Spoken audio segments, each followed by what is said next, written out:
Hi, എല്ലാവർക്കും ലാവണ്യാസ് വേൾഡിലേക്ക് സ്വാഗതം. ഇന്നിവിടെ ഉണ്ടാക്കാൻ പോകുന്നത് മഷ്റൂം ബട്ടർ മസാല. അപ്പോൾ ക്ലീൻ ചെയ്ത് വെച്ച മഷ്റൂമിലേക്ക് ഒരു 1/4 ടീസ്പൂൺ മഞ്ഞൾപ്പൊടി, 1 ടീസ്പൂൺ മുളക് പൊടി, കുറച്ച് ഗരം മസാല, ആവശ്യത്തിന് ഉപ്പും ചേർത്ത് നമുക്ക് കുറച്ച് നേരം ഒരു 10-15 മിനിറ്റ് റെസ്റ്റ് ചെയ്യാൻ വയ്ക്കാം, മുളക് പുരട്ടിയിട്ട്. അതിനുശേഷം നമുക്കൊരു പാനിലേക്ക് കുറച്ച് ഓയിൽ ഒഴിച്ചു കൊടുക്കാം. ഓയിലൊന്ന് ചൂടായി വരുമ്പോൾ അതിലേക്ക് ബട്ടർ ആഡ് ചെയ്ത് കൊടുക്കാം.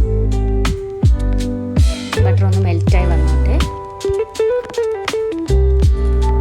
എന്നിട്ട് നമ്മൾക്ക് മുളകൊക്കെ പുരട്ടി വെച്ച മഷ്റൂം ഇതിലേക്ക് ആഡ് ചെയ്ത് കൊടുക്കാം. മഷ്റൂം ആഡ് ചെയ്യാൻ പോവാണ്. നമുക്ക് ജസ്റ്റ് ഒന്ന് ഇളക്കി ബട്ടറൊക്കെ ഒന്ന് ഫുള്ളായിട്ട് ഒന്ന് ഇളക്കി കൊടുക്കാം. മസാലയൊക്കെ ഒന്ന് പിടിക്കുന്ന ജസ്റ്റ് ഒന്ന് ഇളക്കിയിട്ട്, ഇതിൽ വെള്ളം ഒഴിക്കുന്നില്ല കേട്ടോ. നമുക്കൊന്ന് ഇളക്കിയിട്ട് അങ്ങനെ അടച്ച് വെച്ച് വേവിക്കാം. ഒരു 5 മിനിറ്റ് ഞാൻ വേവിക്കുന്നുണ്ട്. മഷ്റൂം അടച്ച് വെച്ച് വേവിക്കാൻ പോവുകയാണ്.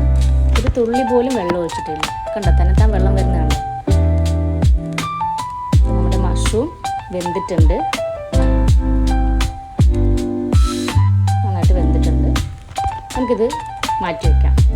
നെക്സ്റ്റ് ഒരു പാനിലേക്ക് കുറച്ച് ഓയിൽ ഒഴിച്ചു കൊടുക്കാം. അതിനുശേഷം കുറച്ച് ജീരകം ഇട്ട് കൊടുക്കാം.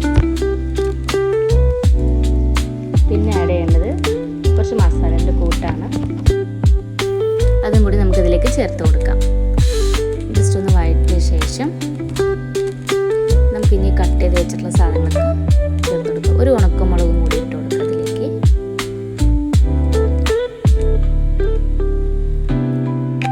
രണ്ട് പച്ചമുളക്, അതുപോലെ കുറച്ച് ഇഞ്ചി, സവാള നന്നായിട്ടൊന്ന് വഴറ്റി കൊടുക്കാം. കുറച്ച് ഒരു മീഡിയം ഫ്ലെയിമിലിട്ട് കുറച്ച് നേരം ഒന്ന് വഴറ്റി കൊടുക്കാം കേട്ടോ. നല്ല ബ്രൗൺ ആവുമൊന്നും വേണ്ട, ഒരു മീഡിയം ഒന്ന് ആയി കിട്ടിയാൽ മതി.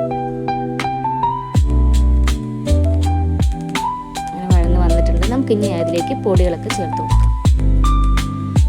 ആദ്യം മുളക് പൊടി, ഗരം മസാല എന്നിവ ചേർത്ത് നന്നായിട്ട് വഴറ്റുക. അതിനുശേഷം തക്കാളി, 2 തക്കാളി അരച്ചെടുത്തിട്ടുണ്ട്. അപ്പോൾ അതും കൂടി നമുക്കിതിലേക്ക് മിക്സ് ചെയ്ത് കൊടുക്കാം. തക്കാളിയും കൂടെ ആഡ് ചെയ്തു നമുക്ക് നന്നായിട്ടൊന്ന് വഴറ്റിയെടുക്കണം. ഇതിൻ്റെ തക്കാളിയുടെ ഒരു പച്ച മണമൊക്കെ മാറുന്നവരെ ജസ്റ്റ് ഒന്ന് വഴറ്റുക. നന്നായി വഴറ്റിയ ശേഷം അത്യാവശ്യം ഉപ്പൊക്കെ ഇപ്പോൾ നോക്കിയിട്ട് ഇട്ട് കൊടുക്കാം കേട്ടോ. ഈ ടൈമിൽ ഉപ്പില്ലെങ്കിൽ ഉപ്പിട്ട് കൊടുക്കാം. നമ്മൾ മഷ്റൂമിൽ മാത്രമേ ഉപ്പ് ചേർത്തിട്ടുള്ളൂ, അപ്പോൾ ഉപ്പും കൂടി ആഡ് ചെയ്തിട്ടുണ്ട് ഇതിൽ. എന്നിട്ട് നമുക്ക് വേവിച്ച് വെച്ച മഷ്റൂം ഇതിലേക്ക് ആഡ് ചെയ്ത് കൊടുക്കാം. ഒന്ന് ഒരു തിക്ക് ഗ്രേവി ആയിട്ട് വരുമ്പോഴേക്കും നമുക്ക് കുറച്ച് മല്ലിയിലയും കൂടി ചേർത്ത് കൊടുക്കാം. മഷ്റൂം ബട്ടർ മസാല റെഡി ആയി. ഇത്രയേ ഉള്ളൂ, സിമ്പിളാണ് റെസിപ്പി. അപ്പോൾ എല്ലാവരും ട്രൈ ചെയ്ത് നോക്കണം, ഫീഡ്ബാക്ക് അറിയിക്കണം. Okay, thank you, by.